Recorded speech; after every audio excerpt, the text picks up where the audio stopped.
So what happened today was I met a bunch of my friends over coffee and we were discussing about what we're doing, how our lives are going. It was really long since we met. And these are guys who run a good event management company for the last 2 years or so, and they have been successful at what they're doing. While we were talking, a topic came out suddenly saying that their business was not running well in the last 3 months as it was doing in the previous 1 year.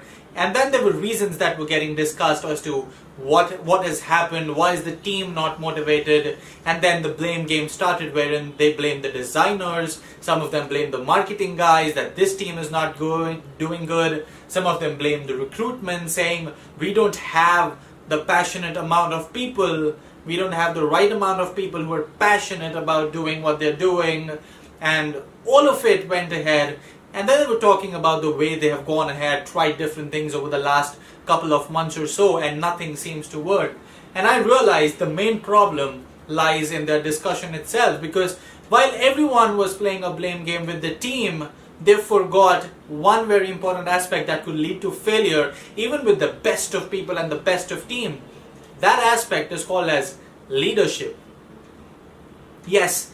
And it is surprising that how much leadership can make a difference to the team, and how much do good leaders bring into the team. The success aspect of any business does not just depend on the kind of people you have recruited or the kind of people, the talent that you have inside your organization, but it actually depends on the kind of leadership that you show, whether you are focused on the business or you're focused on the people who get you business, and that makes a lot of difference. I'll tell you one important thing that was happening there, and that is something I don't want the young leaders out there to make a mistake with. These guys implemented a model wherein they treated every individual equally. Now, however right it sounds, there are certain problems that this model always brings in. In a team, you see, there are so many kinds of people. Some of them are great people, people with creativity, people with innovation, people who bring an amount of freshness in the team. They're going to be the high achievers. They're going to be higher in ranks, and there will always be achievers in your team.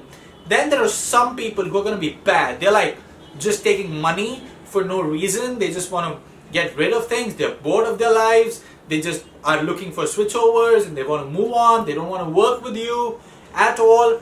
And then there are some people who are the mid-range category, who are people who will get work done.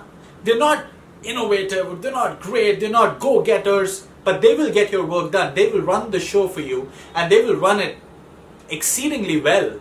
And that's the three categories that we see in our teams today. And if I have to divide and put it in a proportion, they're going to be 20% who are going to be high-end achievers. They're going to be 10% which are going to be stacked really low. The remaining 70% form the middle of any particular team. Now, it's very easy for us to get attracted to negative than to positive. And leaders have this important role to play, that whether these 70% guys who just get work done, how many of these guys can be pulled to the top 20, and how many of these guys will go to the bottom 10? Now these bottom 10, whatever they look like and how much ever small the number might sound, because of the negative force of attraction, they attract a lot more than these positive guys. And if the leadership says we are going to treat everyone equally when it comes to rewards and recognition, when it comes to your appraisals, when it comes to the hike, the money that you pay, the bonuses that you give, if everyone's going to be treated around that same bracket, you're going to push these 70 people guys who are getting your work done to the bottom 10, because the go-getters are not getting anything great, and the bottom, the 10% that we're talking about, are not really getting anything bad. They're getting everything that is average. And in that, they would say, okay, wait, we don't really need to work harder. We don't really need to pull ourselves up and become the innovators, use our minds. We can just let go of a couple of things. We can just not do things, because what we're going to get is nearly going to be the same at the end of the year.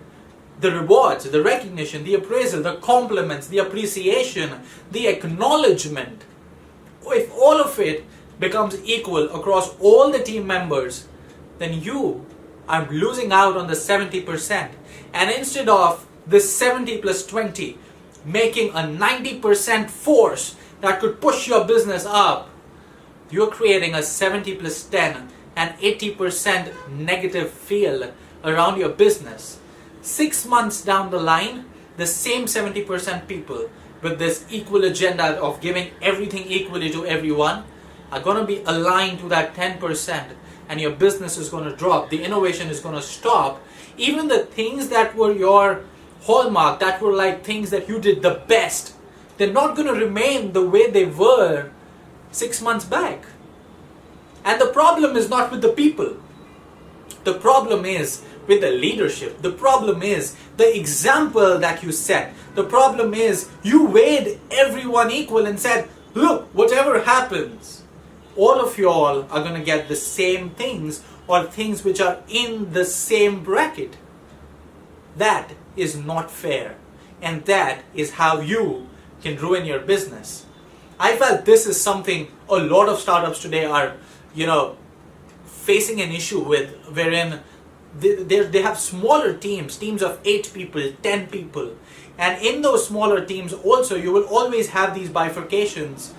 And they want to make everyone happy.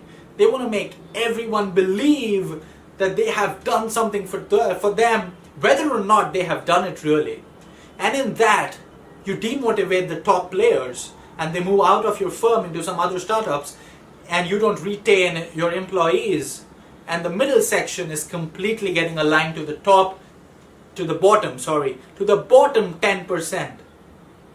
That's how you ruin your business.